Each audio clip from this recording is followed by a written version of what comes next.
取些幼苗种子，再用小绿瓶催熟就好。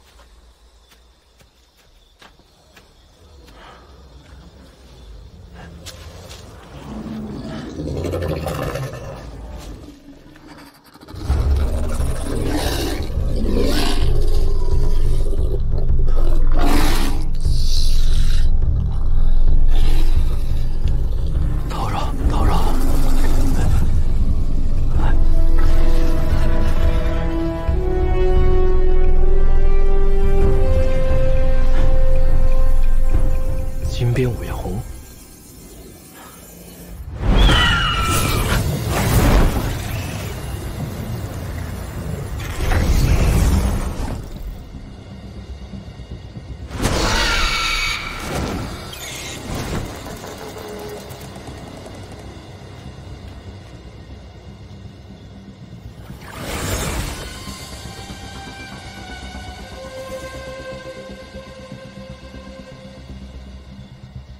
这么快就死人了？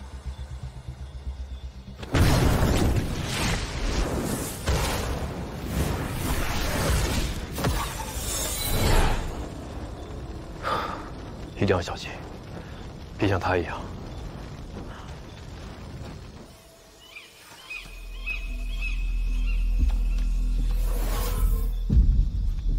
乌龙潭东北角，地势偏僻，以数十丈的潭渊为中心。按照地图标记，紫红花应该生长在附近。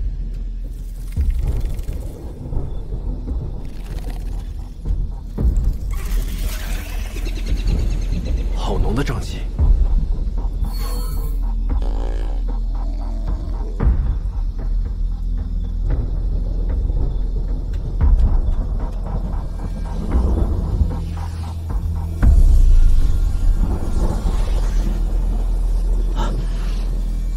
烟草，这可是制毒的好材料。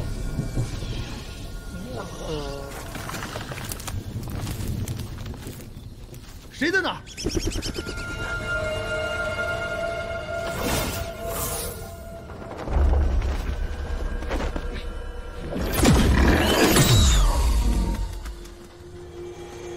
出来吧，我看到你了。难道我的隐身符失灵了？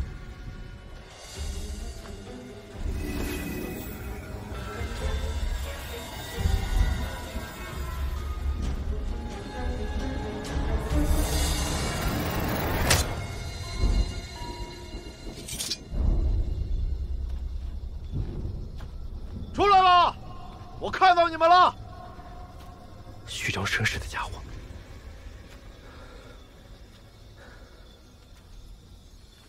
哎呀，我的小宝贝儿！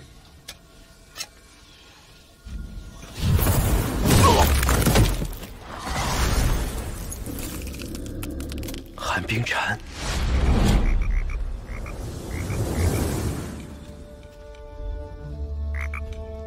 于师兄，还是你这驱兽粉厉害啊！一小瓶就让寒冰蝉乖乖听话，又干掉了一个气派高手。这些小家伙们可立了大功。寒冰蝉性情温顺，只要不主动去招惹它，几乎是不会攻击人的。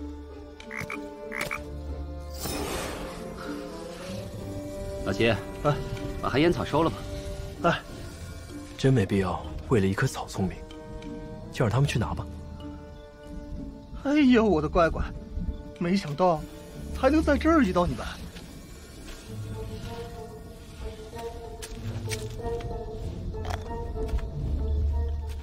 小心点儿，可别中了埋伏。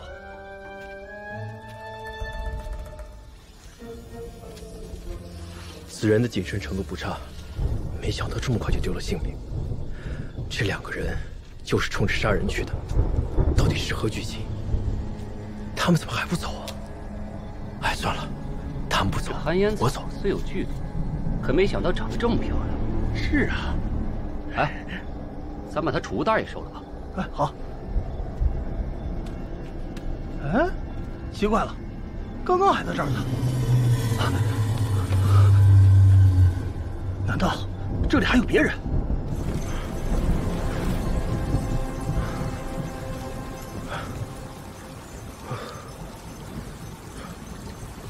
没找到灵草，储物袋倒是捡了不少。接下来去哪儿啊？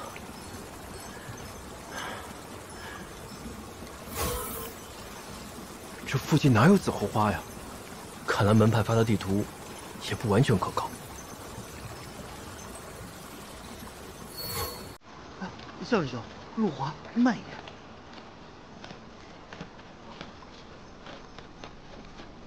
哈哈哈哈！小老儿只不过是多来了几趟，认识路罢了。哎，到时候遇到灵兽，还得仰仗那2位青年才俊呢。这有何难？这禁地宛如死亡迷宫，认识路才是最重要的。项兄是老马识途啊，我们3人联手，必定稳妥至极。这项师兄怎么和其他门派的弟子在一起啊？韩师弟，没想到竟在此处相遇了。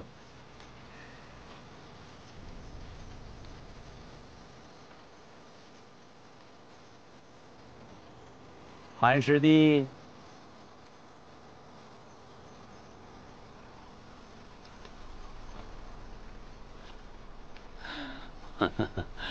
怎么样啊？和我们一同走吧，大家相互也有个照应。嗯，哈哈，韩师弟有所不知，这血色禁地的地图，每个门派标记侧重都不一样，所以和各个门派的人互通有无，携手合作才是明智之选。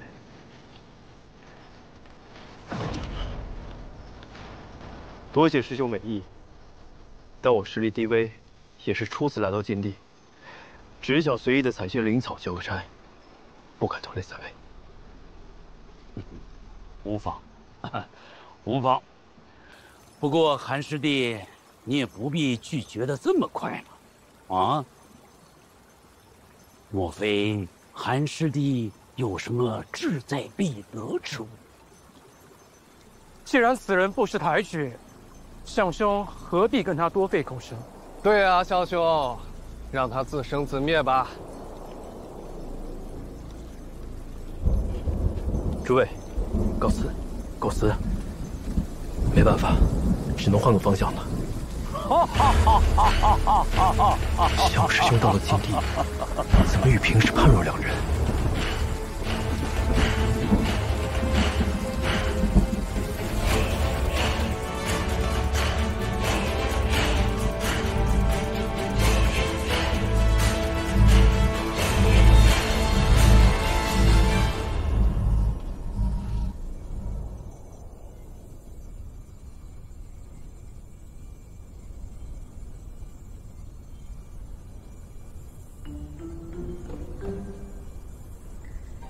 啊，杜高，哎，杜高，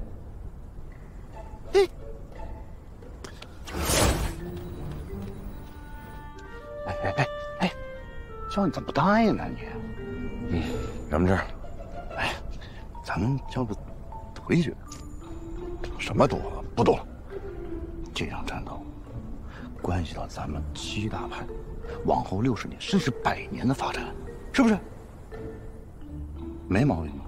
所以呢，咱们就赌哪派采的灵草多，谁赢。行了吧？你说的就不成立，那万一一样多呢？哟，对吧？这是个问题啊。那我想想啊，要不这样，咱们就赌啊，那出来的弟子是单数还是双数？滚！胖头，你赌不赌啊？我才不跟你赌呢！无聊的家伙，真是。哎呀，来嘛！啊！这样，我用2颗血线胶内丹等你2块铁晶，没占你便宜吧？嗯，血线胶内丹哦，啊，怎么样？行吧，2块就2块，来，只赌灵草，谁采的灵草多谁赢，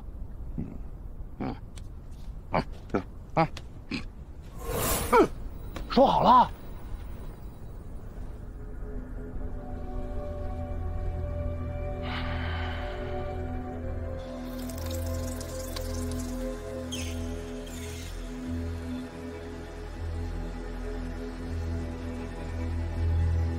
死人，又是死人。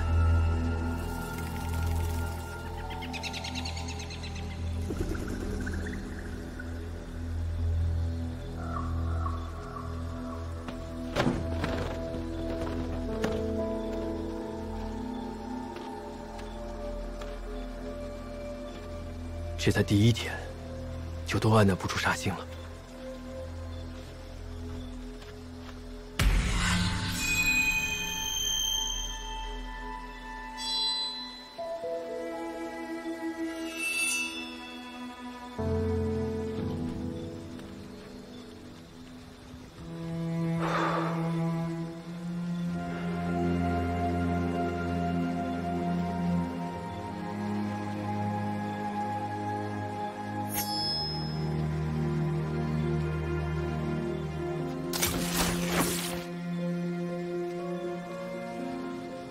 又隐形，又锋利，还真是绝佳的偷袭武器。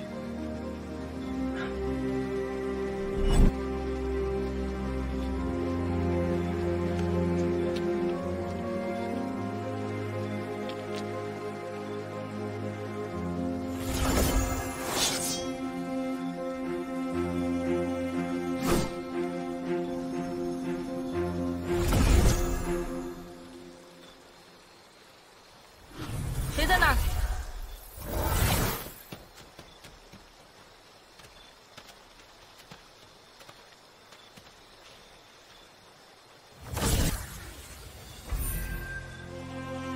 是太南小慧那小子，要不要将他出来问问？我压制修为到炼气期才得以进入心地，本就是诸多不便。先以任务为重吧，不必横生枝节。先想办法与其他弟子会合吧。把他们安葬了吧。是师祖。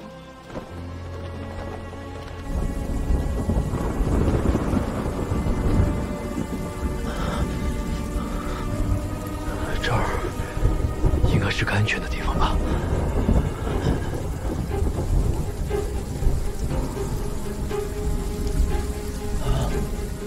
第1天就结束了，我要找东西也没找到。西派的诸位，恭喜你们侥幸活过了第1个白天。不过血色禁地的黑夜比白天更危险，死亡或许将从天而降。奉劝诸位，找个好地方藏身。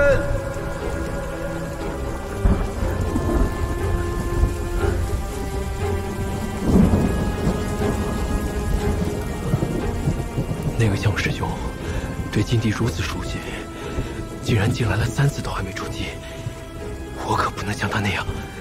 这禁地，我再也不想来第2次了。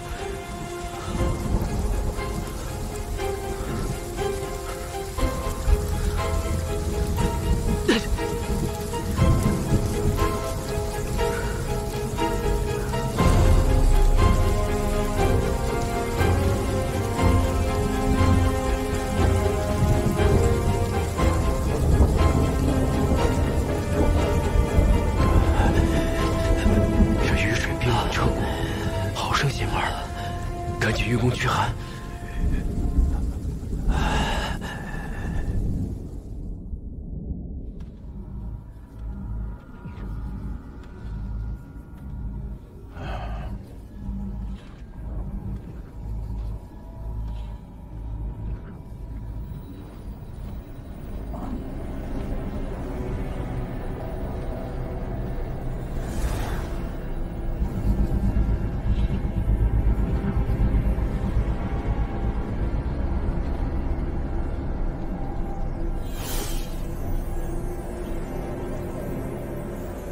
怎么才第1日，就折损了这么多人呀？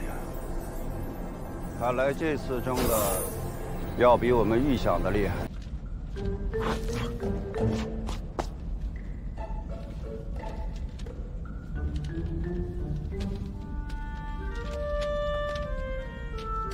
望尘丹可以令人忘却前尘而不自知，故名望尘丹。这东西好啊，日后有大用，可以记下来。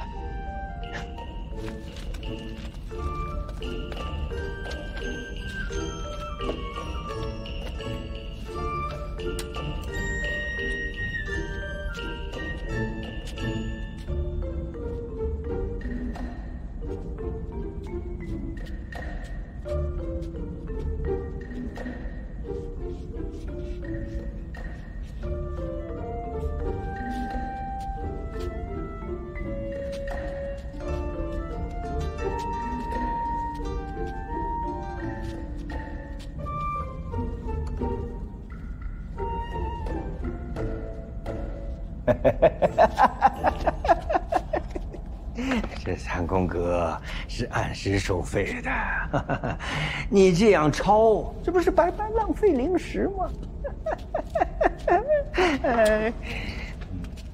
敢问徐老有何办法？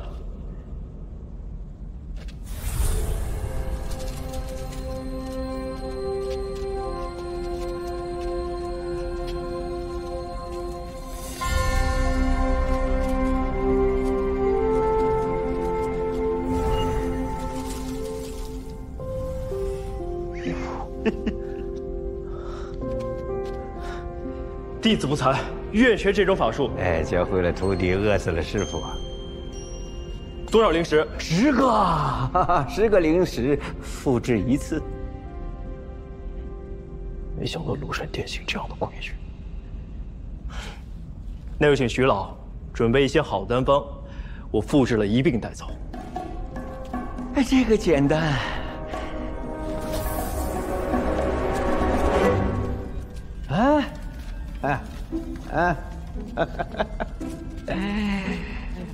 这些可以吗？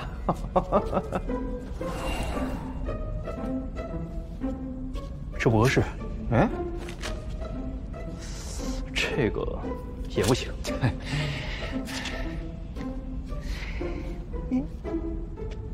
庐山殿里不会都是这种货色吧？第一次来庐山殿的人都这么问呢。殊不知，没有好的炼丹炉，拿到再好的丹方，也炼不出来。徐老的意思是得先在你这儿买了丹炉，才能看到好的丹方。算你聪明。如果你买了我的炼丹炉，这丹方买我就送200灵石，最低180。丹炉放地火之屋了。丹方呢？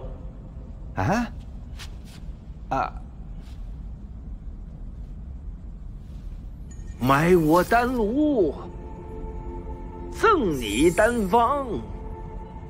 君子一言，驷马难追。丹方，丹方，筑基丹，是筑基丹的丹方，这样岂不是可以自己炼了？用小绿瓶催出原料，想炼多少炼多少，谁都抢不走。试炼筑基丹，需取之玉髓之紫侯花、天灵果。这都什么呀？都没听说过呀。去哪儿找？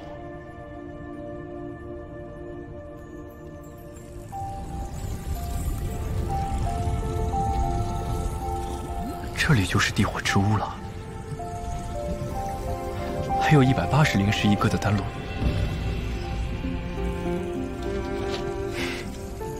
先挑选一个简单的试试。望尘丹，就你了。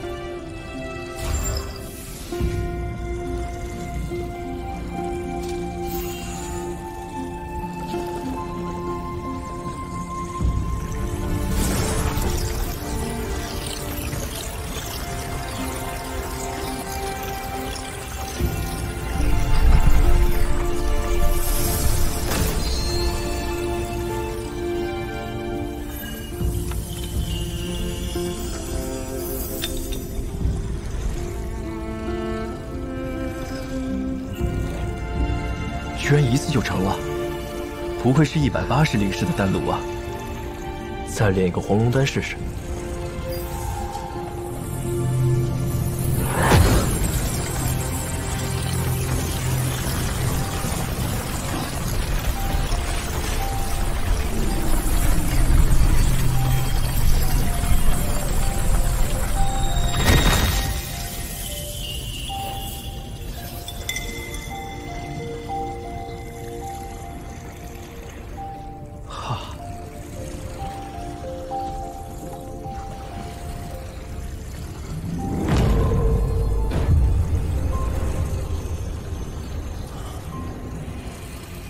纯度也提高了很多。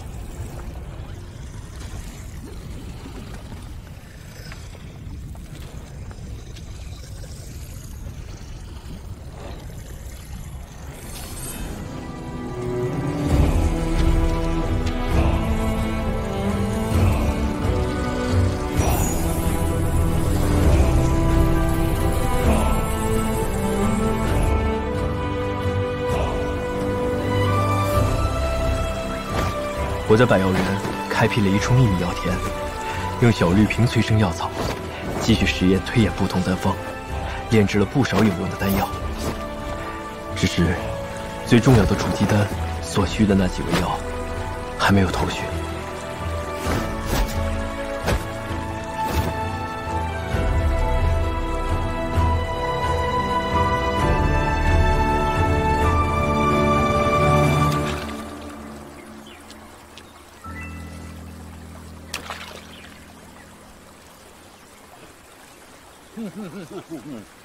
这血色禁地每回开放之前呢，这棋派都会选定一个地方，要搞一个会盟啊。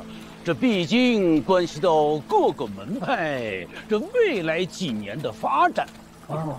所以说呢，每一次血色禁地开放，都血色禁地关系到各个门派未来实力的高低。对了，我还听说一个事儿啊，就是说这个只要进了血色禁地的弟子，都能获得一枚筑基丹，这事儿是真的假的？假的。哎，我就说嘛。但是，这个传闻呢，也不算离谱啊。你知道这血色禁地为什么又叫做奇派的灵草库吗？因为此地生产着各种珍贵的灵草，在整个越国也只有那里，才有试炼筑基丹的原料。怪不得在市面上没见过那几味药。一次试炼，族谱里的弟子都要抢着去了吗？非也，血色禁地进去并不难，难的是如何出来。禁地是九死一生，你知道往年参加试炼的弟子存活率有多少吗？不到半数。这么危险？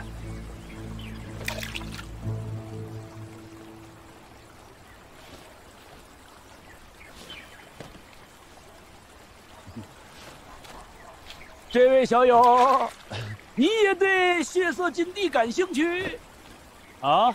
什么呀？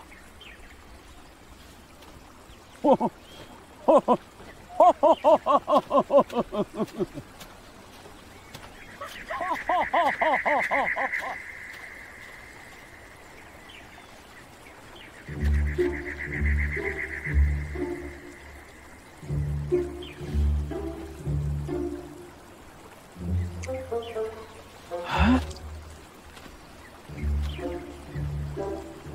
师弟，你吃的那是什么呀？果子。还有没有了？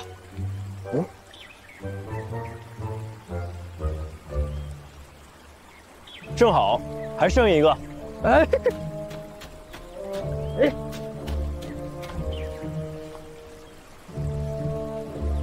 谢谢师弟。谢谢师弟。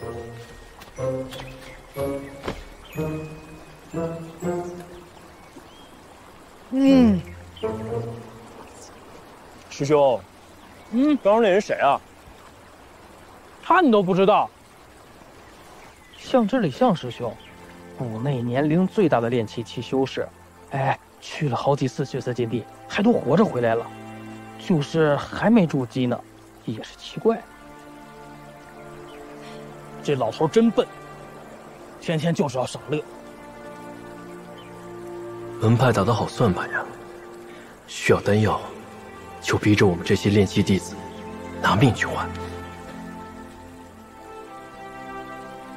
你们说，那老头是不是诚心吓唬人？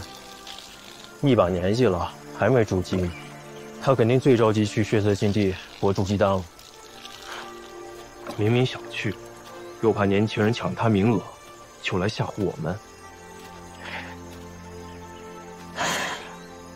不过，他万一说的是真的，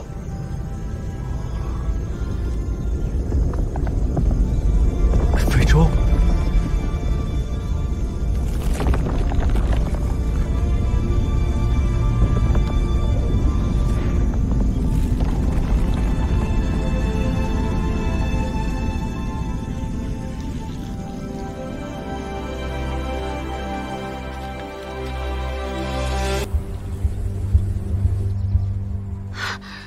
那是什么？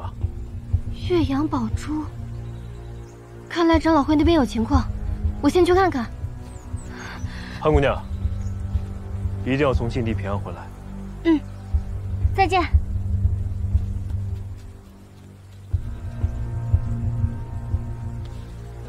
岳阳宝珠是什么呀？诸位长老，有没有发现岳阳宝珠有何不同？这没以前亮了。宝珠没有以前亮了。没错，岳阳宝珠是本门先辈为驱散禁地的迷障所制。宝珠吸收日月灵气，绽放光芒，但你们恐怕不知，每当天有异样，宝珠也会受其影响。日月昭昭，本该是亘古不变，可禁地开启过于频繁，导致灵气日益稀薄，宝珠光彩亦不复从前。这还不能印证我的说法吗？现在明白了吧？啊，来吧，再商议商议。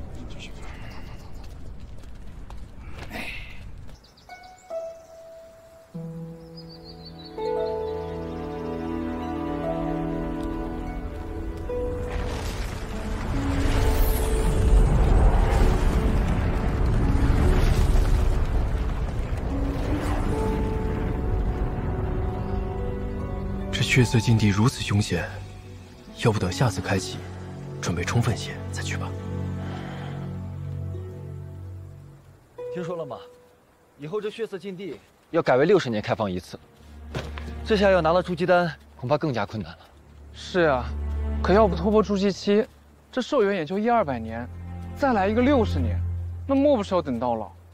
要不这次咱就去吧，去的话问问表姐，她去咱就去。不用问了，那姓陆的去，表姐肯定也要去。但是这一次改了规则，去的人肯定比以往要多，咱们务必要小心行事，别因为这个丢了性命，那就不值得。好，那快走吧，他们都在这报名呢。走。如果再开，就要等60年。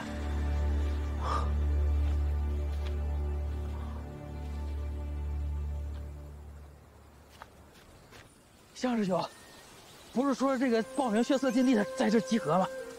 咱俩来干啥？会不会通知错了呀？你们都在等谁呢？我在这儿呢。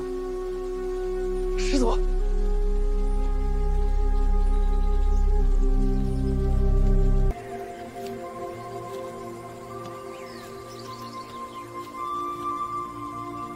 有人吗？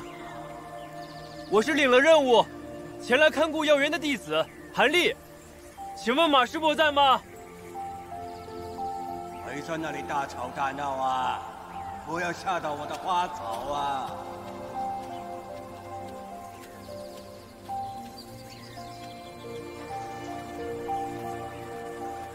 是马师伯吗？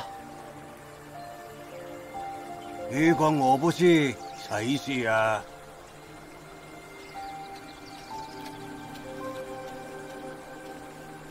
师伯好，弟子名叫韩立。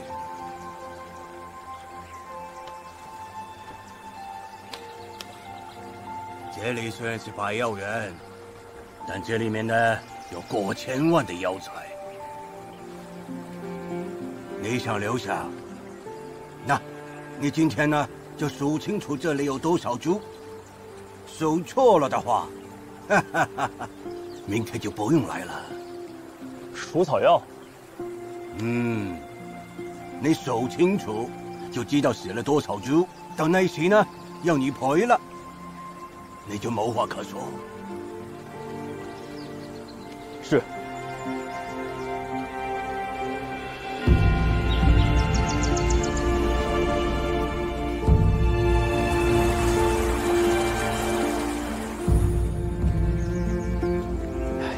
1723、1724、1725、1726。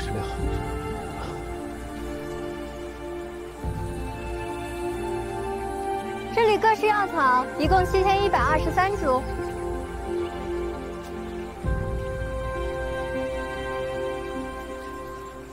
1727、1728、1729。我每天都来这里画画，这里的每一株药草我都记得，绝对不会错。1739。你是新来的弟子吧？啊，1700。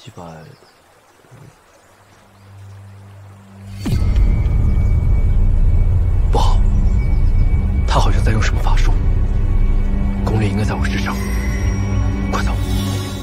等等，姑娘何事啊？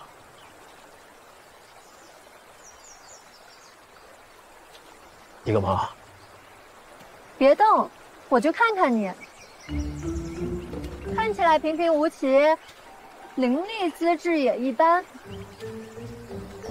董轩儿呢是和别人不一样的，他是古中结丹修士，亲传弟子，所以呢，眼中万物与你所见不同，你就不要和他浪费时间了。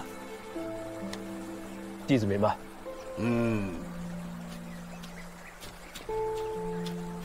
喂，这个是个好东西呀，你觉得怎么样啊？确实不错，看这品相，再养个10几年就可以突破凡品，进阶2级了。还是你识货。天地有造化，万物生世间，既然存在，就应该学会相互欣赏，不是吗？韩立。哦。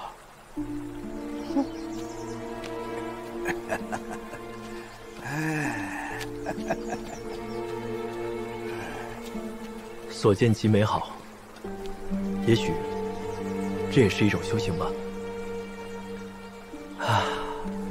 这个百药园真好啊，我喜欢。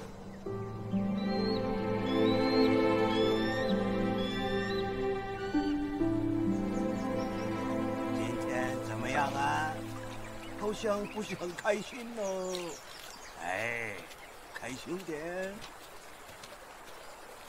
马师傅，今天找到多少株啊？要是只算表面，是7123株；要是算上在地下生长的玉龙根，总数是7177株。不对哦，我数了2遍的，肯定没错。7182。不可能，不可能，绝对不可能。还有5株在我手里。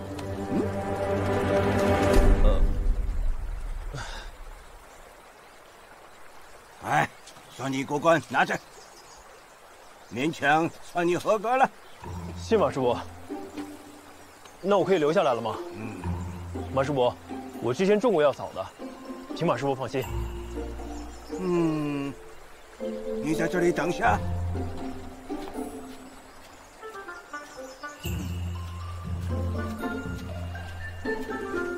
别瞎看。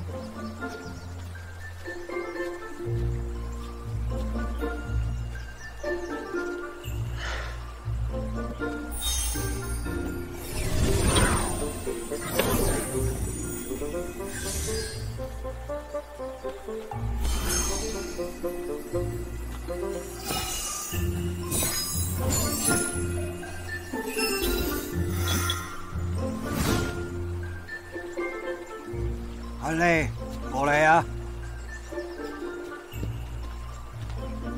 以前曾经跟你讲过，如果药草中邪了，你是要赔的。那你是不是准备了一个赔偿计划？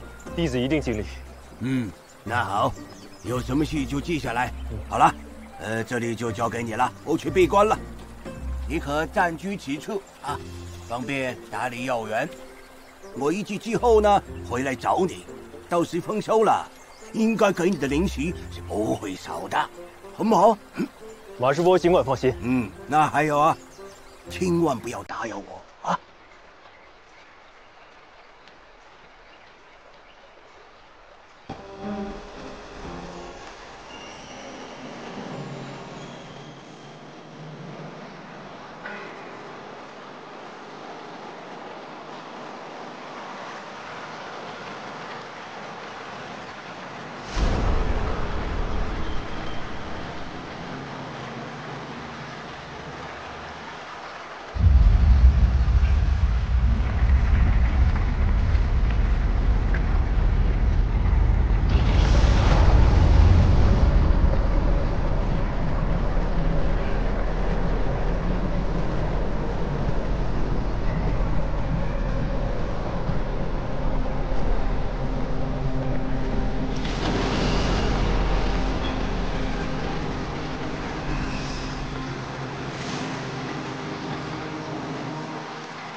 本来你接了百妖园的任务，我还担心你是被那老叶哄骗。现在看来啊，哎呀，你不仅医术了得啊，你这种植灵草也很有一套。不错。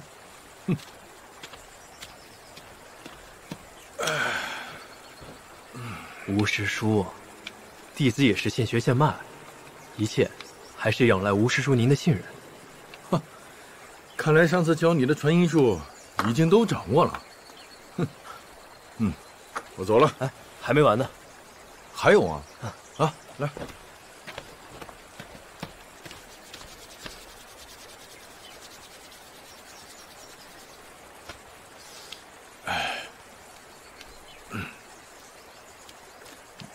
舒服，就是这儿。说说吧，这次想换些什么功法啊？都想。弟子天资差，入门的时间晚，想学的东西实在是太多了。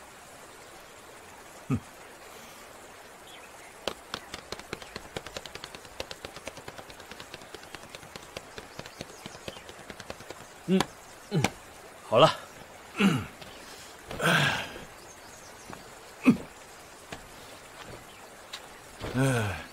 好，那今天就教你这个法术，看好了。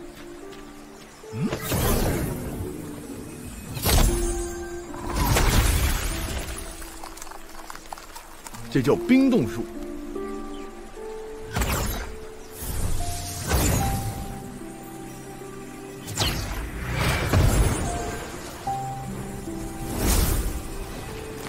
这叫流沙诀。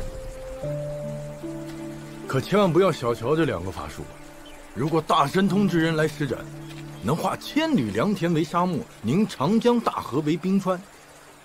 来，你试试。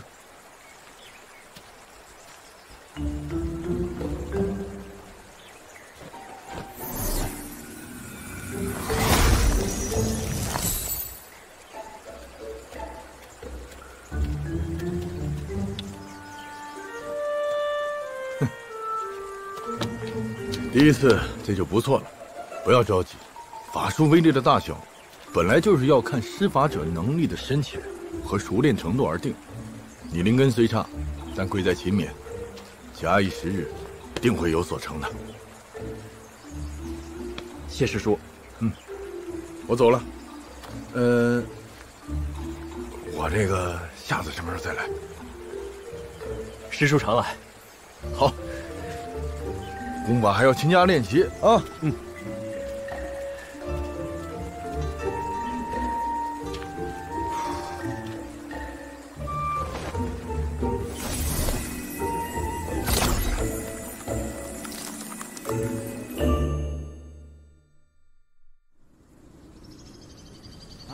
你小子可以啊，把整个药园打理得很好。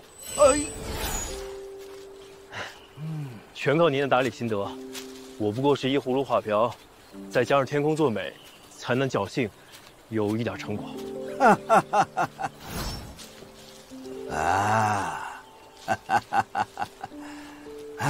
师伯，您种草药这么有一手，想必对炼丹的事儿也很了解吧？胡说八道！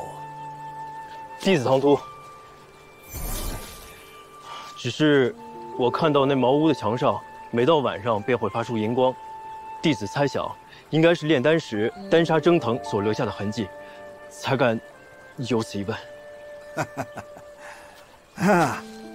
你还有这样的心机去研究这里的东西？哎，看来活还是太轻松喽。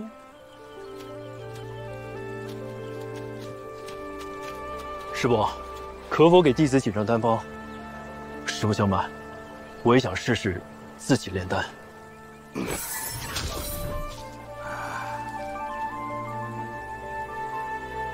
你呀，真的是想歪了。这些丹方呢，是我研究了10几年的成果，怎么可能随便的给你呢？原始丹方也行，我自己揣摩。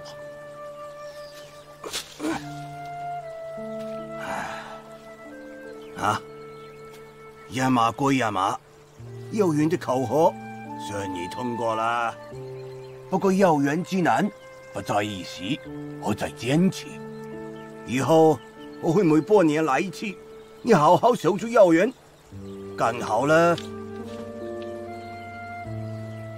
零食就够你去买任何的丹方了。谢师伯。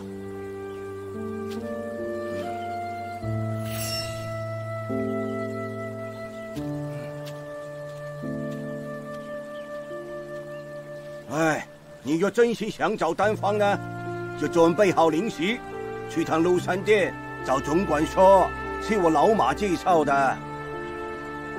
哎，休要告诉别人了。谢师伯指点。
这什么呀？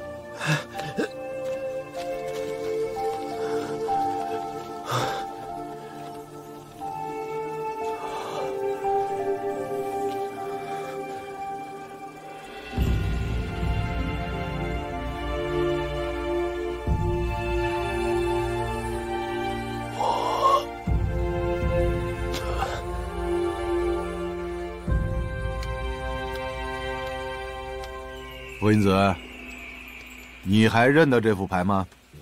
臭显摆！今天不是你们新弟子入门吗？不去看看，还有心思在这打麻将？当然要看看，但是我们黄风谷的规矩，你也不是不知道啊。这几年一度的新弟子入门，你不得开些盘口，你不得活跃一下谷内的气氛？要得！所以你今天来对了啊。哦。第一局，马上开始。来，左边是单，啊，右边是双，买定离手。来年灵芝一株，我压单。我压单，我要压单。压双，来，省得你说我耍账。开吧。1、2、4、5、6、7、8、16是双是吧？哎，16是不是双？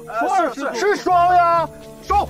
哎，收起来了呀，收起来了。呀，好呀，拿走，拿什么呢？这赌这东西，这是有输有赢嘛。对呀，认赌服输嘛，对不对？很好，花元兄啊，这位小子们，今天到此为止，告辞。刘使者，师傅，有一件大事禀报。哦，什么事情？谷里来了个持升仙令的小子。啊，升仙令啊！哎呦，这玩意儿400、500年都没见过了。对呀，啊，这可不多见呀。哎呦，真是啊，这，哎，啊，等会儿，咋了？刚才是多少人？16啊。那再加上这个，哎，16加1是多少？18呀。浮云子。我见过赖的，我没见过你这么赖的。他不是18吗？17呀！给我拿过来，快抢！快！哎呀，这是谁了？这个人呐！哎呀，这个升仙令来的太及时了，我记住你了啊！哎呀，还给你！等一下，我都服了。人呢？在北沟底呢。啊？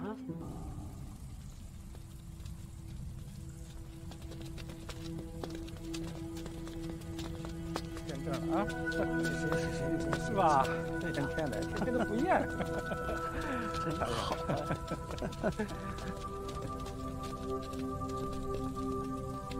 师叔，今天带来什么好东西了？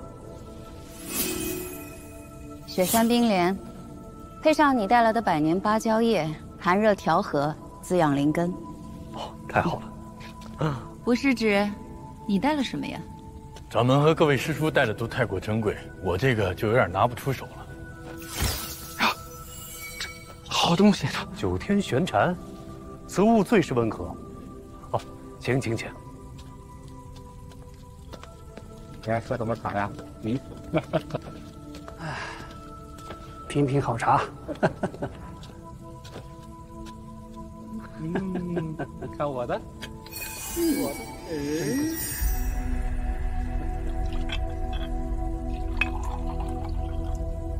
准备好茶，请。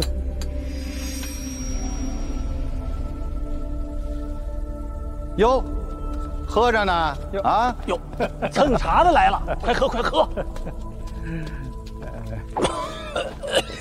怎么不烫死你了？你个老财迷！谁说我蹭茶的？啊？看，哟，我带着东西来。哦，百年灵草，这不得，好眼光！哎，师姐，专门给你带的。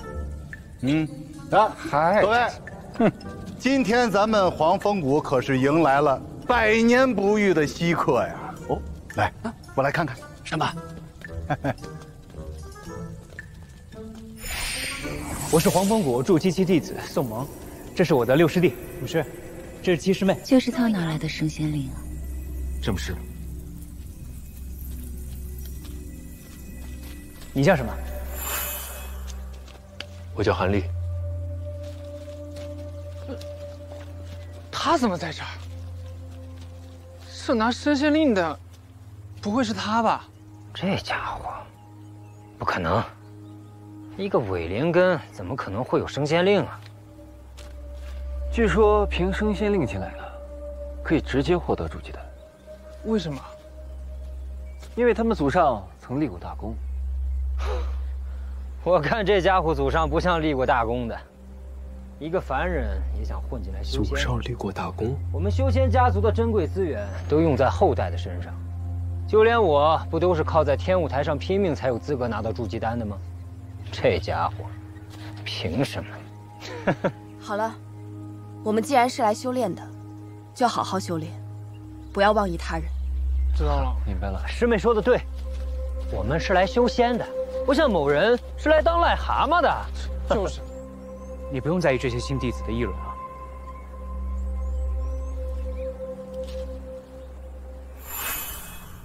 五行灵根，占了4个，简直不能再差了。是啊，还是个伪灵根。是啊，哪位世家把升仙令用在了这些废料身上啊？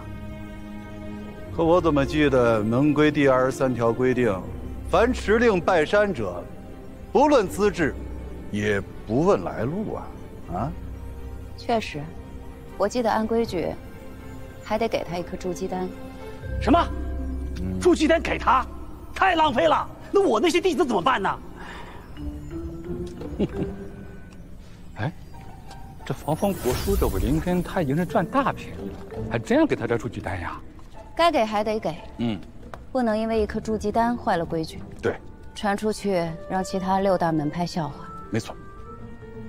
师叔说的对啊，无论这个人资质如何，都应该招他入门，筑基丹也应该给他。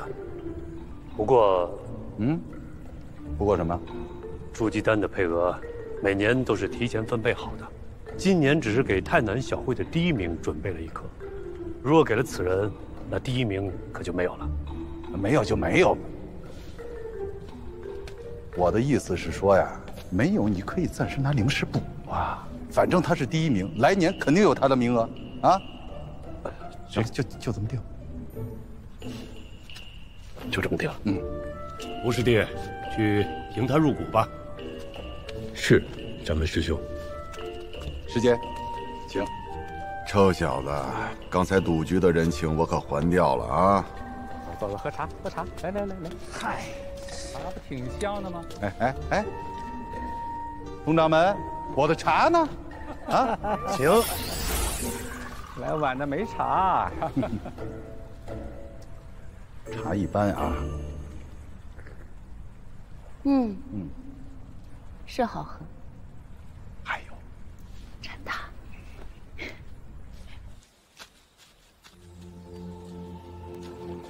哎，吴师兄，吴师兄，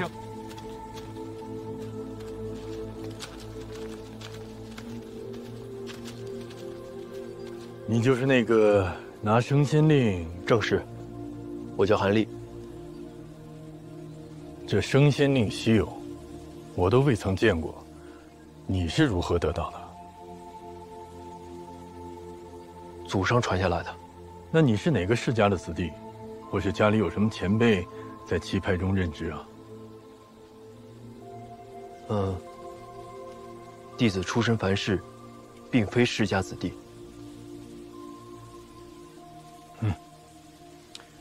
无妨，升仙令稀有，你能得到也说明与我黄风谷有缘。我姓吴，从现在起，你可以叫我吴师叔。啊！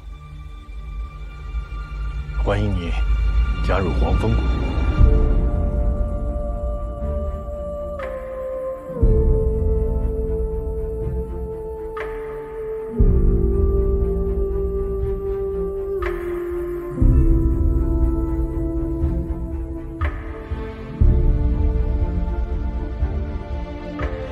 我现在真的进入黄风谷，成为弟子了。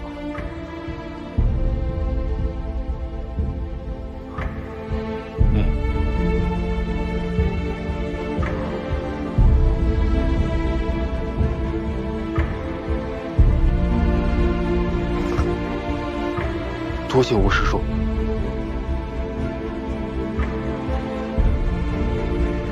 今日就暂且由我给你做个向导，带你了解一下谷中的注意事项。跟我来。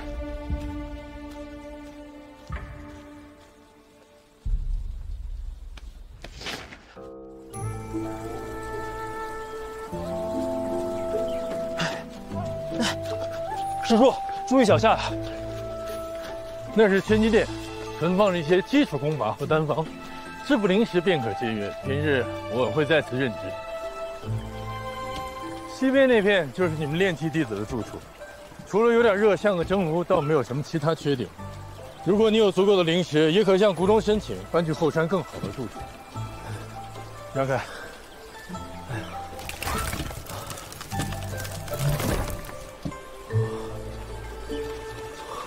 否则就要等你筑基成功，谢谢师叔，再开设自己的洞子了。谷中要花这么多灵石，我怎么才能挣这些灵石啊？可以去百济堂领取任务，赚取灵石。都哪些任务啊？像是照看谷中的灵禽异兽，或是去矿场监督采挖灵石，或是到传功阁指教入门弟子功法等等。任务不同，赚取灵石的数量也就不同。管百济堂的是叶师叔。他的性格有些古怪，你放机灵去。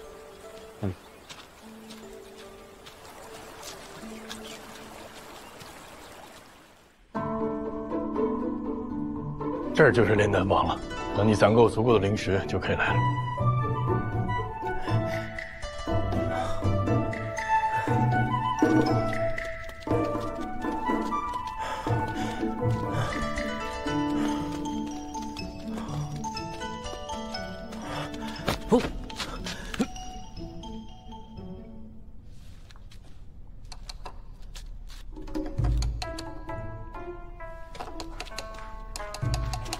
老叶，大清早的你忙活什么呢？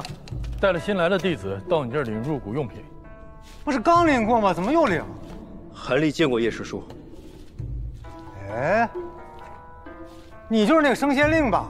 连你都听说了，这帮年轻人学东西不起劲儿，传闲话倒是个顶个上心。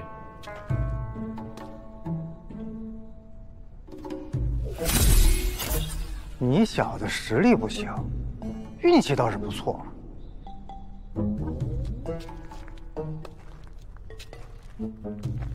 在这儿等着吧。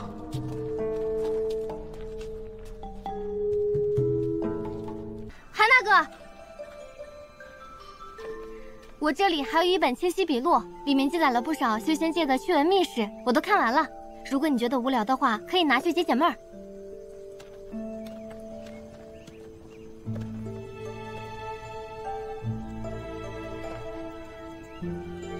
我正想多了解一些，撇了。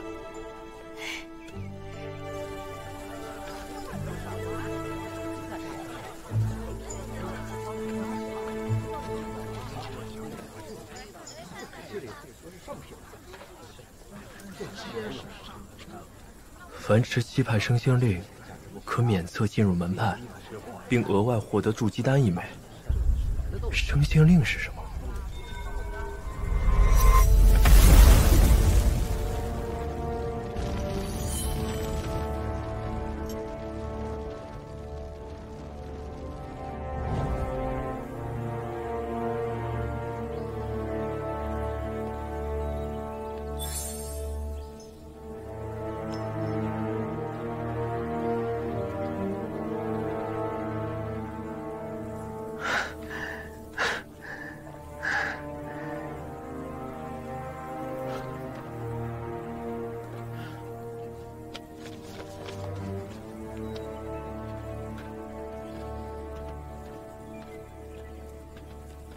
韩兄，走一天舞台看看。我听说啊，这次天舞台比武为了吸引参赛选手呢，各大门派都拿出了不少的奖励。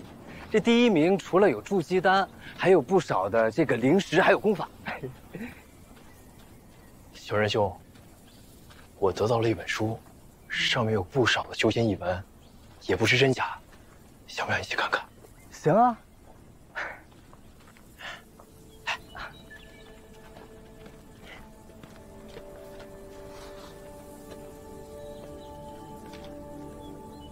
清晰笔录。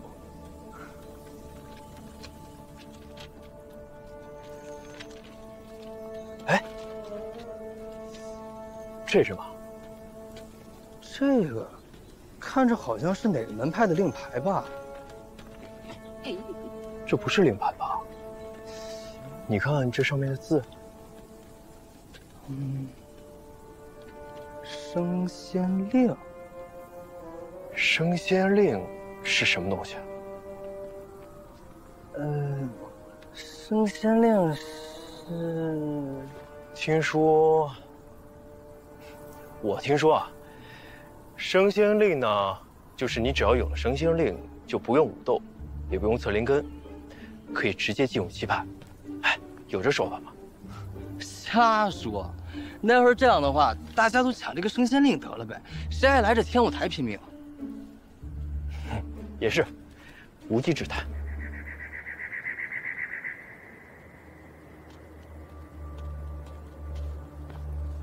师祖，你猜得对，已经有不少的世家子弟来登记魏牌侍妾了。这庆文会倒是一刻也没闲着，连考核会上都敢下手。那咱们现在该怎么办？果然那些散修出世和他们脱不了干系。还想嫁祸给世家子弟，天舞台比武之后，就将他们拿下吧。是。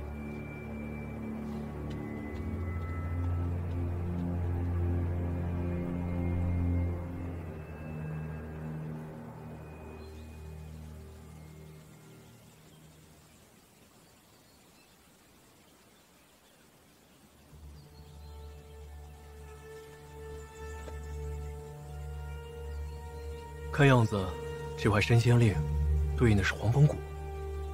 黄风谷，听说在七派中也是数一数二的大门派，运气还真是不错。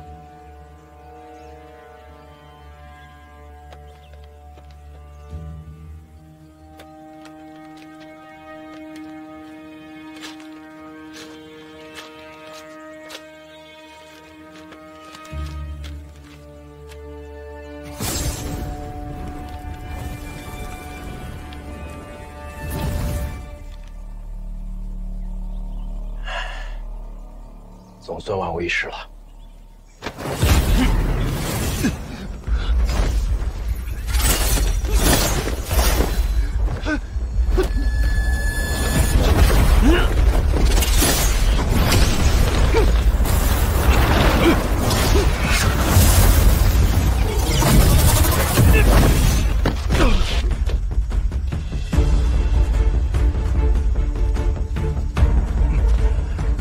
明知道打不过还来送死，你配得上这颗筑基丹吗？老夫等这一天等了几十年了，世家小子，别猖狂！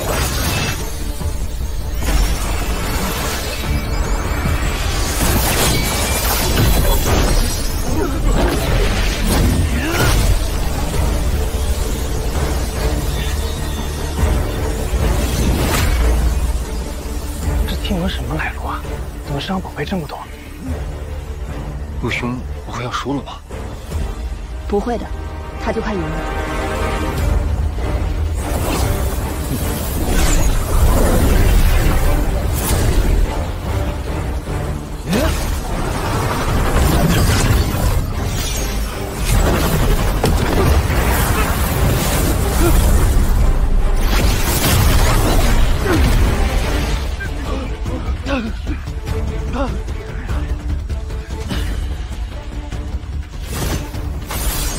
兄弟，承让了。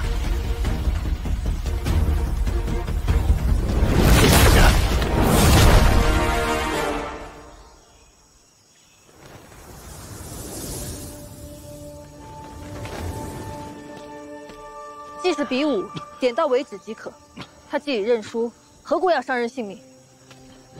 师祖恕罪，小人没注意到他已经认输。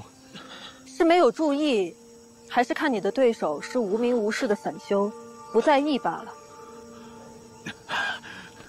多谢师祖为我的散修发声，为我们做主。是啊，为我们做主啊！我知道近来有很多散修下落不明，此事我偃月宗定会追查到底。若有人敢挑拨散修与世家子弟的矛盾，扰乱修仙界秩序，我绝对不会轻饶。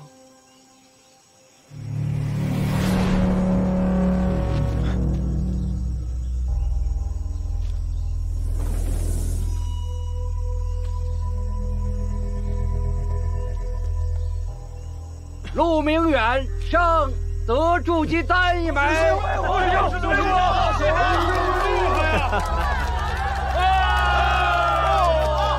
修仙者的实力，不仅看灵根，还有法器、符箓、阵法、丹药，利用一切可用之物，谋定而动，厚积薄发。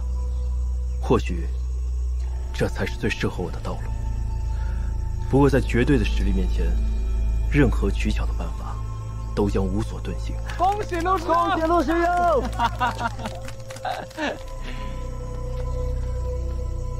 他似乎进的也是黄风谷吧？还真是冤家路窄呀。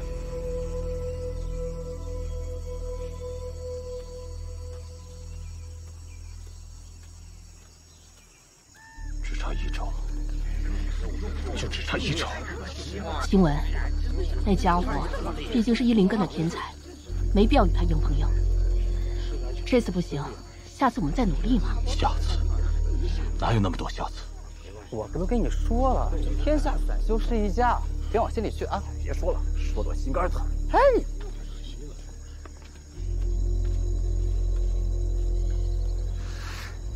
哎，我说大伙儿也别这么悲观。我听说好像得到一样东西，就算不参加天舞台的比武，照样有机会能进入西派呢。什么东西？好像叫升仙令。升仙令啊！哎，青文道长，我正要问你呢，你知道这升仙令吧？升仙令乃越国7派设立，为的是奖励那些立过大功的修仙家族，可以世代相传。据闻持此令者，可以到各个门派免册入门，还可以获得筑基丹。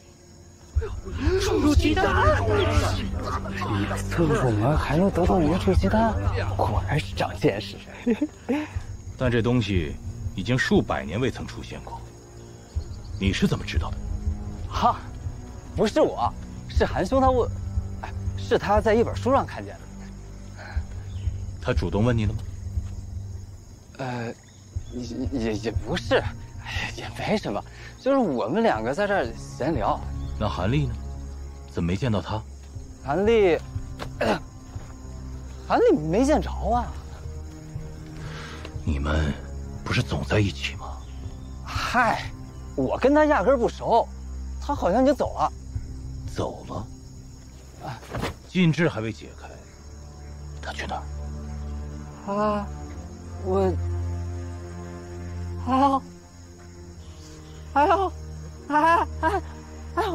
我肚子，我去方便一下啊！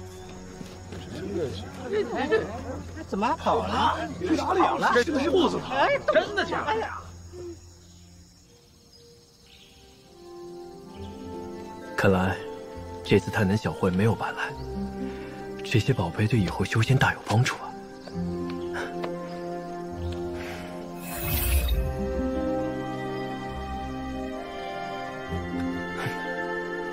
伪灵根就伪灵根吧，有这升仙令就不着了。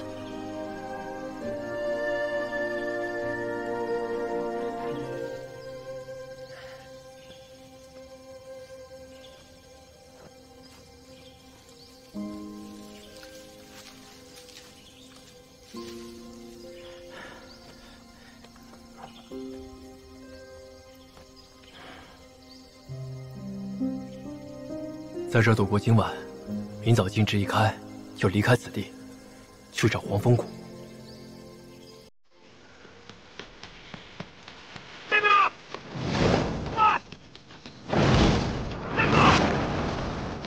别跑！对，站住！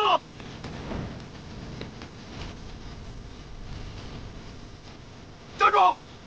那边！啊！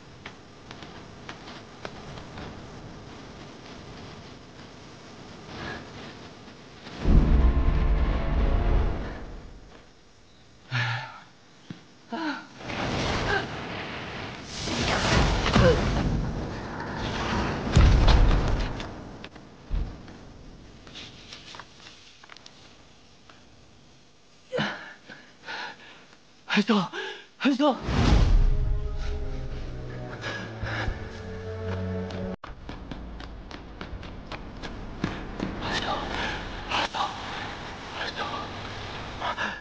小山兄，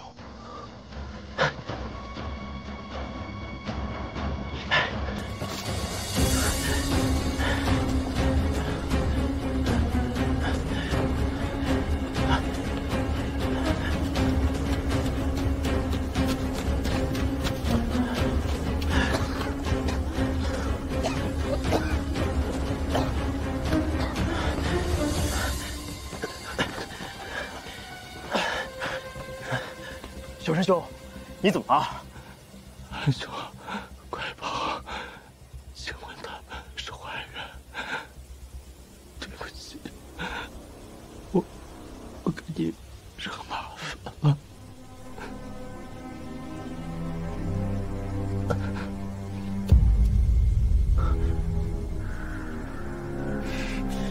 程县令的事暴露了。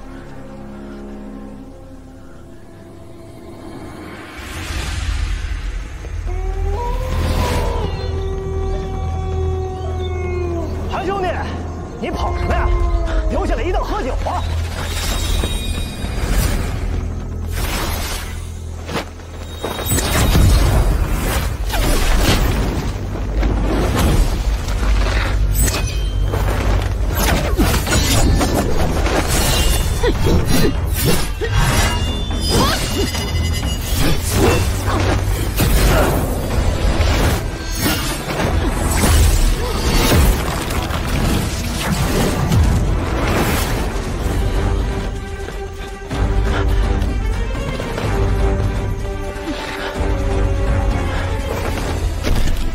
往哪儿跑？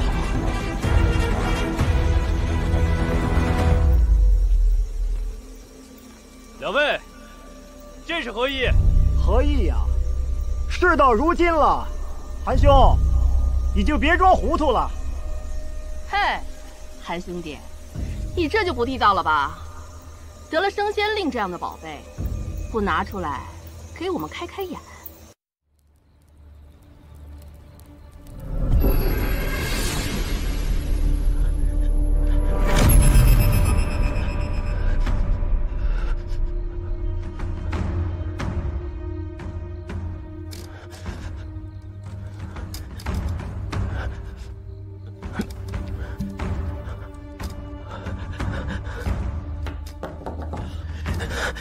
寒冬发作间隔越来越短，今天必须拿到暖药宝玉。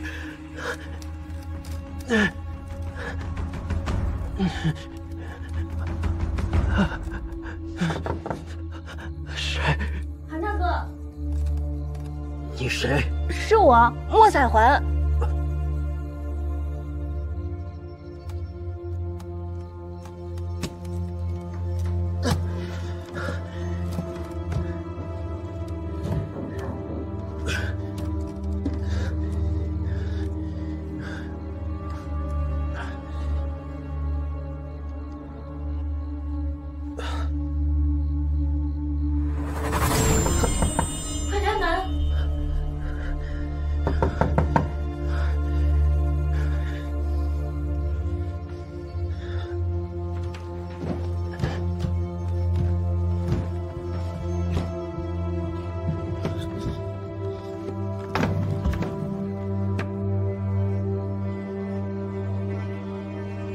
就你一个人？脸色怎么这么差呀？你是不是病得特别重？你怎么找来的？你那个高大的随从，谁都能看得见。什么事？给你。暖阳宝玉，你快点拿去解毒吧。暖阳宝玉，这怎么可能？你放心，这个是真的暖阳宝玉，我不会害你的。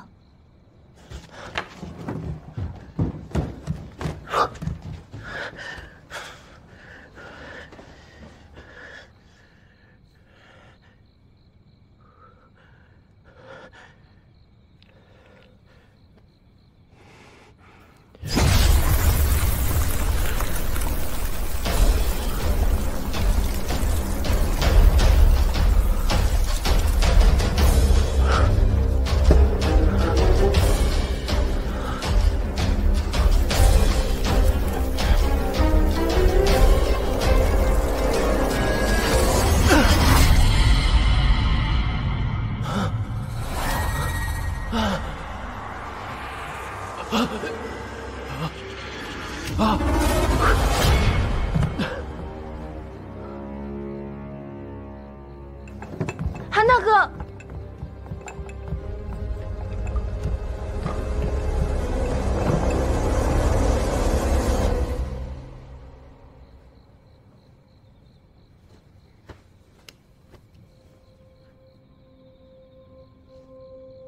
怎么会中毒这么重？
韩大哥，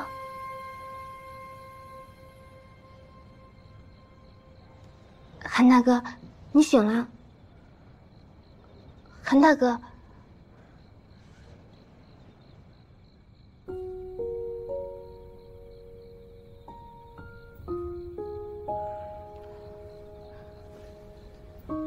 你看，真的是暖阳宝玉。嗯，我刚才睡着了。是。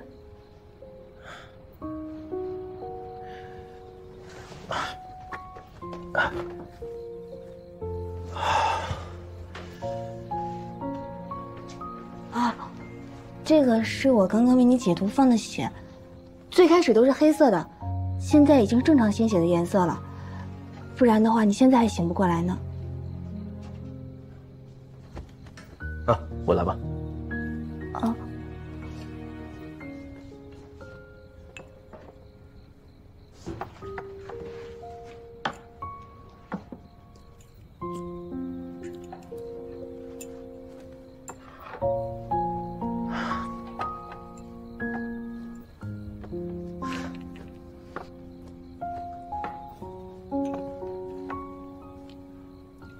这宝玉，你怎么拿出来的？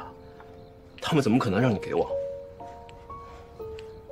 其实，我娘亲和姐姐他们是好人，他们只是被歹人欺负怕了，就想留你下来保护我们，并不是存了什么坏的心思，只是他们不懂。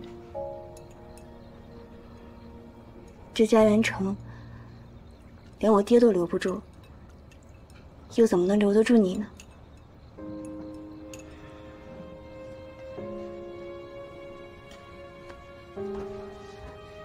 你先喝了这个吧，这是3七散。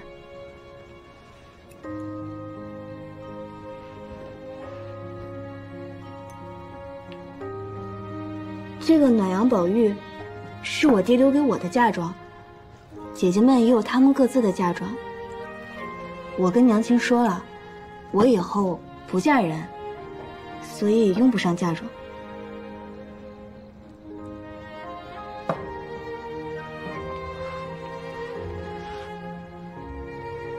还有这个消玉丹，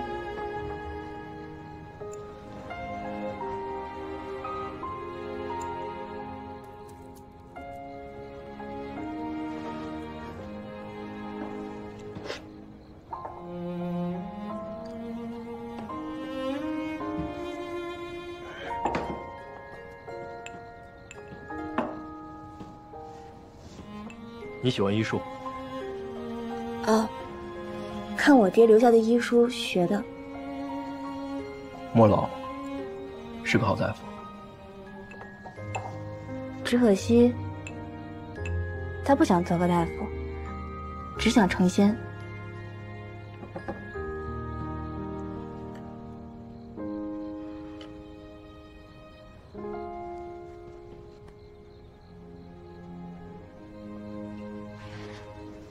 我以前一直不相信暖阳宝玉解毒的能力这么厉害。我也是，虽然是你爹给我下的毒，但我还是相信他说，只有暖阳宝玉能救我。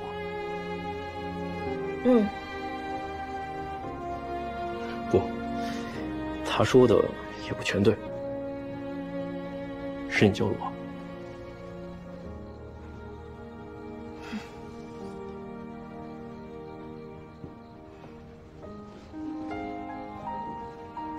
把玉给我吧。啊？我的意思是，把它拿出去晒晒太阳，看它能不能恢复雪白。好。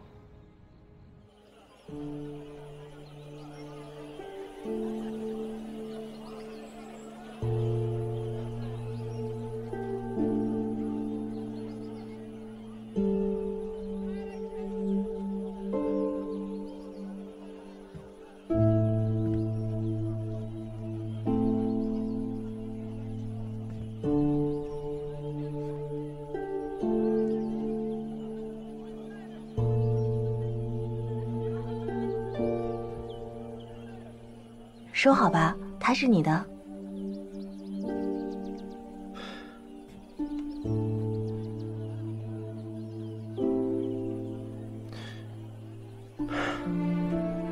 还是你留着吧。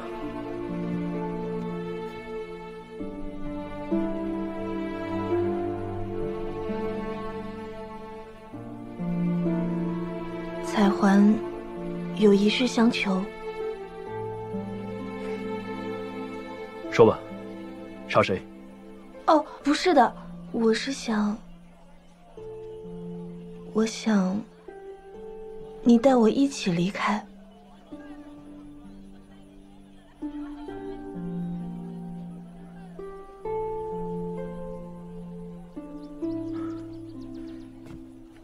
恕难从命。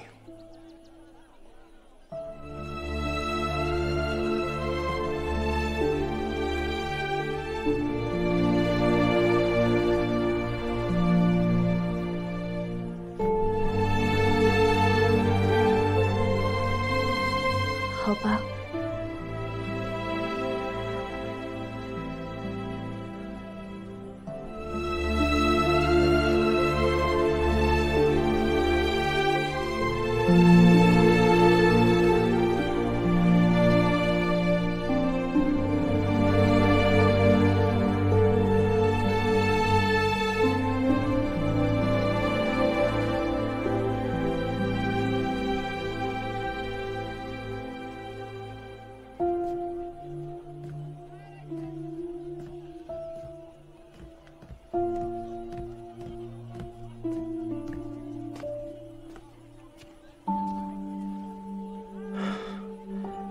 要不你先在墨家住下，要有歹人捣乱，你好好保护他们。等我找到修仙之地，安顿下来，再来接你，可好？嗯。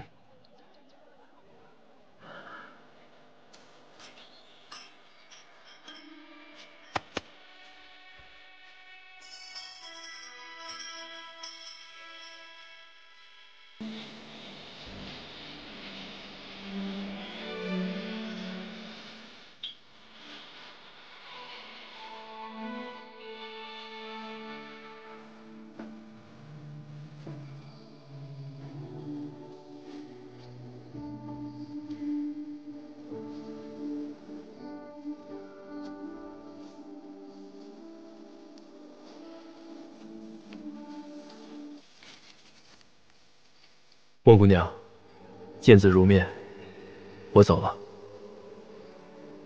许欢是我的好兄弟，也是你父亲的好徒弟。我暂将他先留在莫府，歹人上门捣乱的话，多少有些顾忌。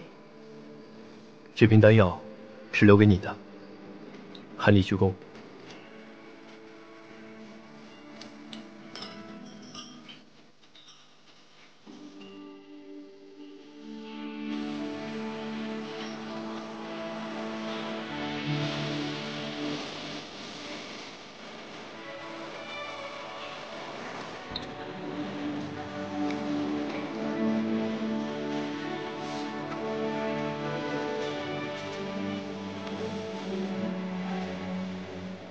韩大哥，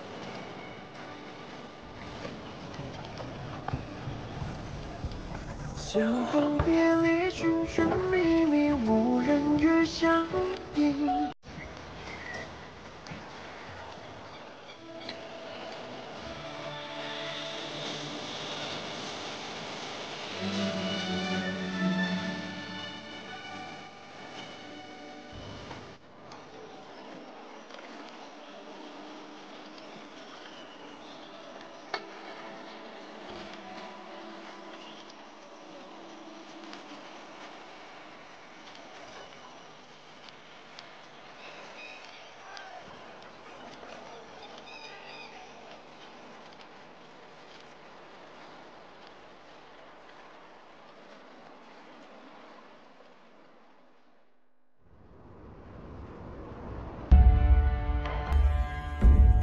不管他们在盘算些什么，答应给我的暖阳宝玉，必须拿到。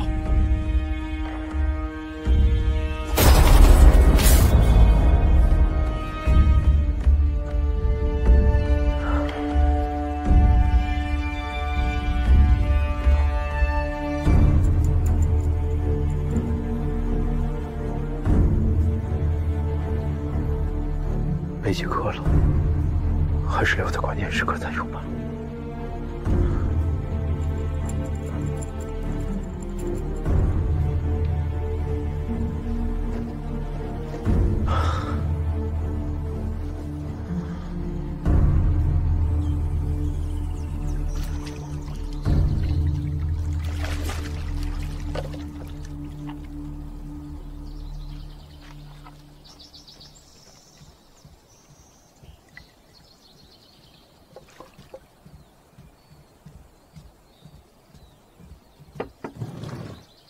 韩公子早，娘亲让吴妈准备了丰盛的早餐，一起去吃吧。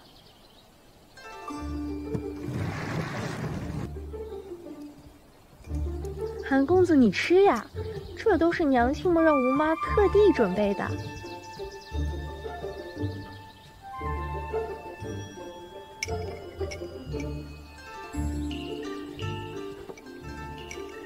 哎呀，昨天我说有的人贪财，可真是大错特错。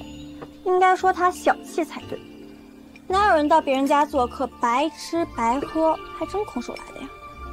差不多行了，还没完没了了。你这样张口就问人家要礼物的，也好不到哪儿去。他们也张口问我们要暖阳宝玉了吗？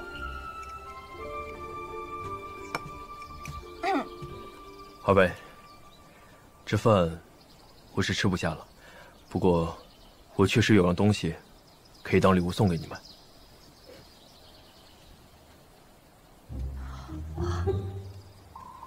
这什么？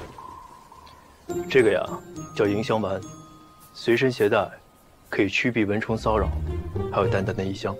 这么好闻，男人闻到都来求亲怎么办？这可是正儿八经的宫廷御药，如此名贵的宫廷御药拱手相送，你该不会是看上我们姐俩了吧？蜂窝，别瞎说。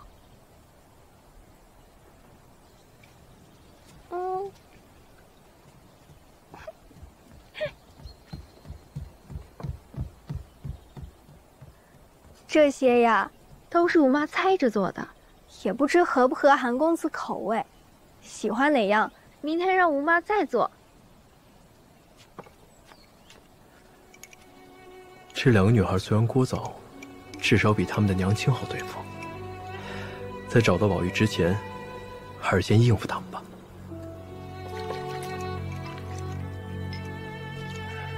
好吃。喜欢吗？韩公子喜欢的，玉珠也喜欢。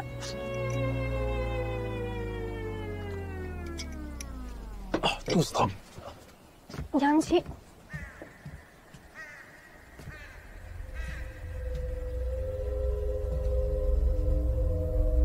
你来一趟。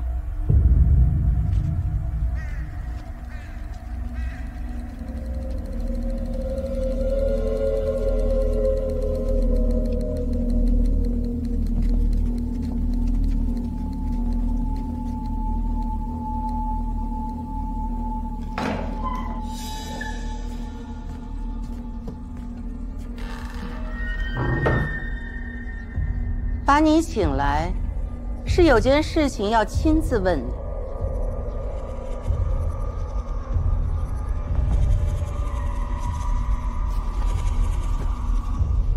不用问，莫大夫是我杀的。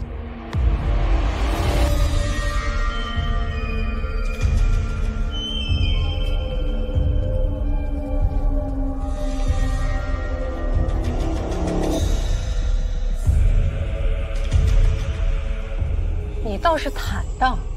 他要杀我在先，我能做的不过是自保。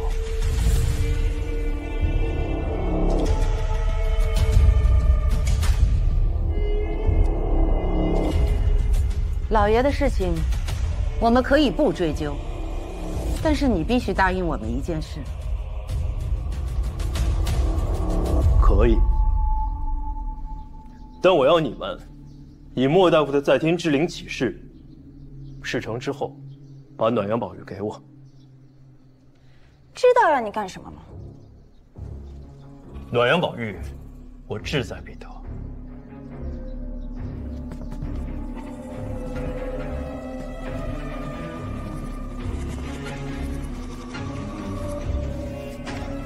此人名叫欧阳飞天，因素作恶多端，滥杀无辜，近日还放出话来，要血洗我莫府。除掉他，既是保我们安全，又能为民除害。可以。别怪我们没提醒你，此人武功在老爷之上，而且十分惜命，身边怕已设了天罗地网，轻敌只会让你死得更快。你都听清楚了吗？这些就不劳几位夫人操心了。你们的诚意呢？好，我们可以以王夫莫居人在天之灵发誓，如果你替我们解决了欧阳飞天这个最大的麻烦，我们便将暖阳宝玉给你。成交。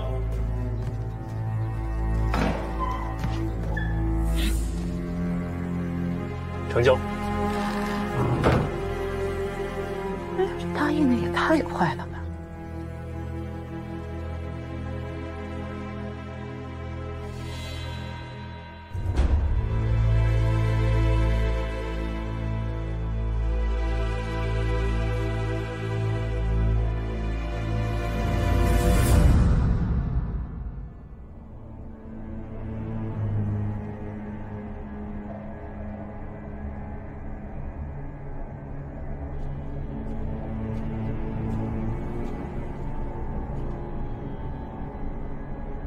何方高人在此？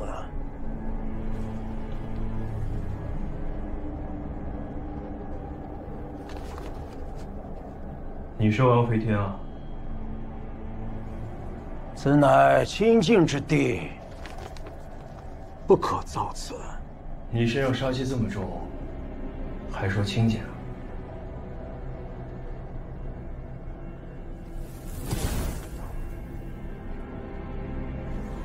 阁下是修仙者，堂堂修仙者也要插手世俗争斗吗？是哪家请仙师前来，在下愿出双倍价格，请仙师高抬贵手。谈价？我调查过了，你平时啊作恶多端，还想换回一条命不成吗？仙师又何苦为难我这俗人？我也曾多次派人去太南山谷寻访，却未曾寻得仙踪。今日得见仙缘，此事要与仙师好好结交一番。太南山谷，正是。自古以来，太南山谷就是仙人集会之所。传说在100年之前，还有人在那儿被仙家收入门下。仙师，请看，这就是太南山谷地图。若仙师想要，在下愿双手奉上。太南山谷，好像在哪听过。那儿会有其他修仙者吧？看来仙师对此不感兴趣，那不要也罢。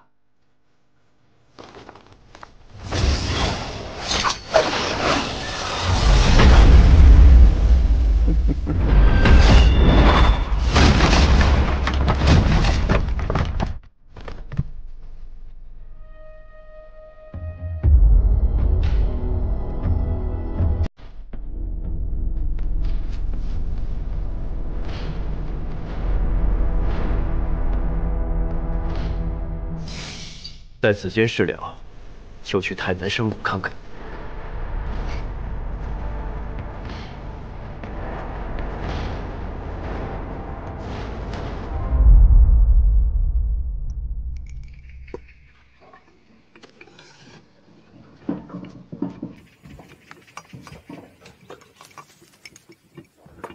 娘亲，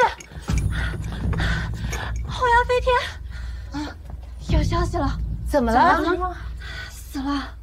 这么快吗？娘亲，这怎么可？他回来了！啊，这么快！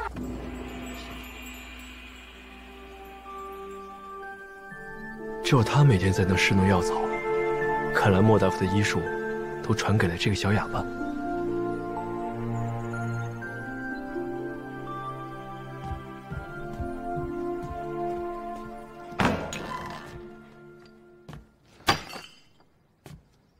事办成了，暖阳宝玉，拿了吧。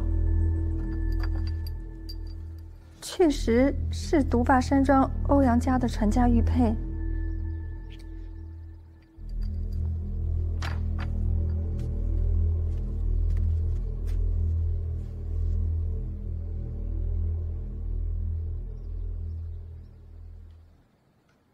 唉。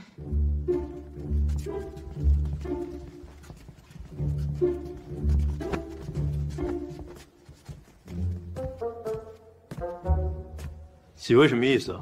想翻脸不认账啊？没有，只是事发突然，我们都没做好准备。准备什么？之前说好了，帮你办完事儿就把宝玉给我，这要准备多久啊？10天。10天？我们原本推算你和欧阳飞天至少要打10天，这10天是我们计划收割独霸山庄势力的关键。谁知道你一个时辰就杀了他？你把我们的计划全打乱了。你这也太快了！你们要我杀欧阳飞天，也没规定几天啊。再说了，你们发过誓的。对，我们是发过誓，我们是要你解决欧阳飞天这个大麻烦，就把暖阳宝玉送给你。可现在呢，这算哪门子解决呀？对呀，这旧麻烦走了，新麻烦又来了。欧阳飞天一死，不光金交会，这整个家园城都会大乱。我还收到风声，五色门今夜就会有动作。五色门？对，今夜？对。那要是五色门的人接管独霸山庄，那我们几个还有命活吗？哎呦，这可怎么办呢？看来你不光杀了老爷，还要害死墨家满门呢。哎呀，我们这些孤儿寡母，你让我们怎么办？对呀，怎么办？我们该怎么办？怎么办？我看你们是想赖账。我没想赖账。那怎么才能把宝玉给我？你留下。这不可能！怎么不行啊？这暖阳宝玉啊，是我们墨家的传家之宝。哎，我们可商量好了，我们家3个姑娘都嫁给你。哎，暖阳宝玉那可就是陪嫁了，都是你的了，全都是。我还要去修仙呢。我们女儿那可是家园城的墨家三娇。我跟你说，多少人想高攀都高攀不上。你这一举多得，你知道吗？暖阳宝玉啊，也不识好歹，太有英气了，是。你这一举两得呀！停！说完了吧？我来说，我不可能留下。你们换个条件。家园城还有恶人。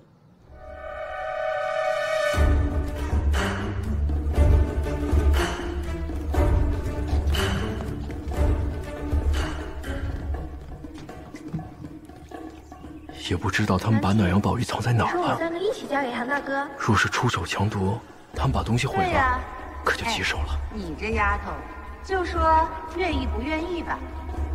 若是杀的都是恶人，那就当为民除害了。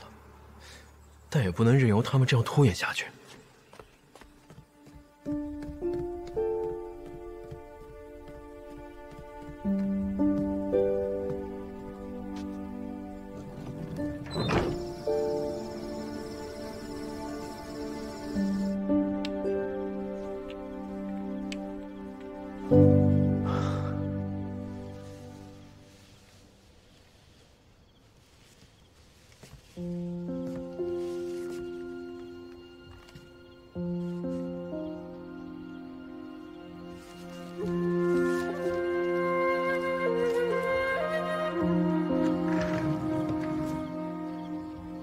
是你的。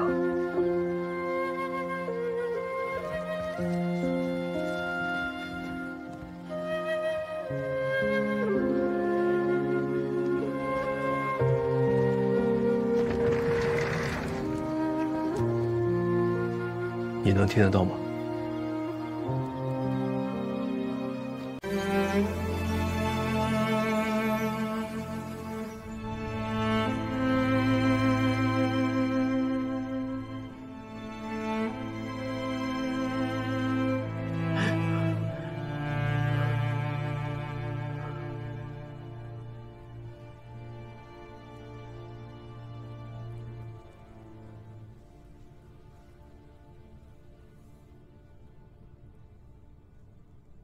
他说什么你都别相信，速速杀了他。元神这把毒，就用之前你来对付老夫那玩意儿。在修仙界，有大家族做后盾，必定事半功倍。说。同样的话，你也跟莫大夫说过吧？那个凡夫俗子，怎能配跟咱们相提并论呢？啊！也是，不过他托我给你带样东西。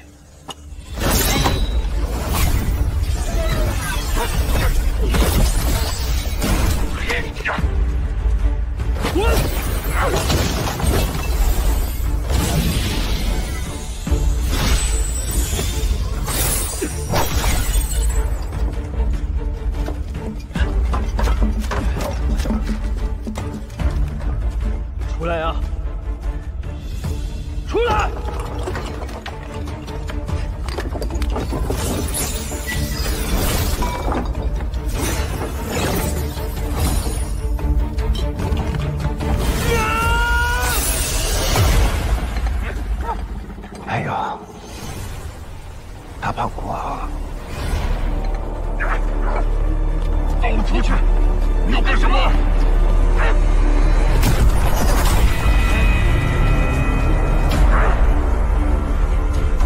放我出去！快点放我出去！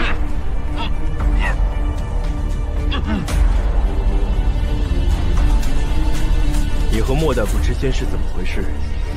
我一点都不关心。我只想好好活着。我不害人，别人也休想害我。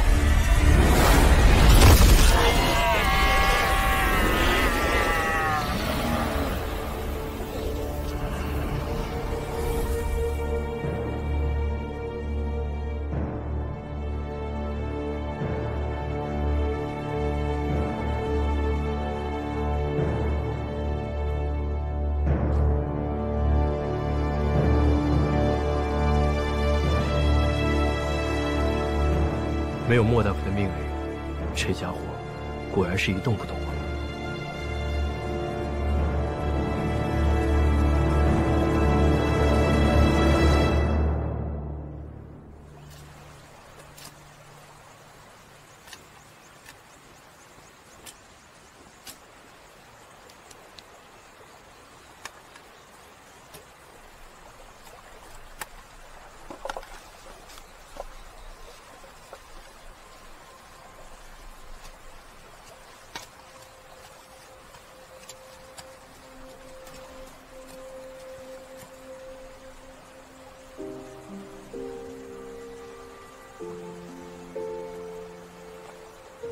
这里应该是你喜欢的地方，不会有人打扰，因为没有人知道你已经不在人世了。师父，你就在这儿踏踏实实的睡吧。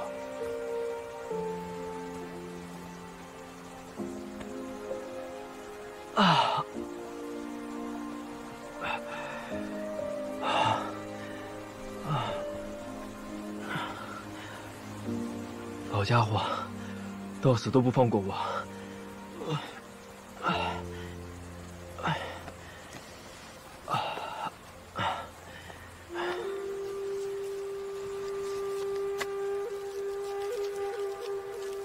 韩立徒弟，当你见到这封信，意味着老夫输了，你赢了，恭喜你。夺舍一事，实属无奈。时也，命也。老夫既已身死，便不谈谁对谁不对的大道理，徒增笑耳。至于你所中的魔影手之毒，为是给你留了些解药，足够压制数月了。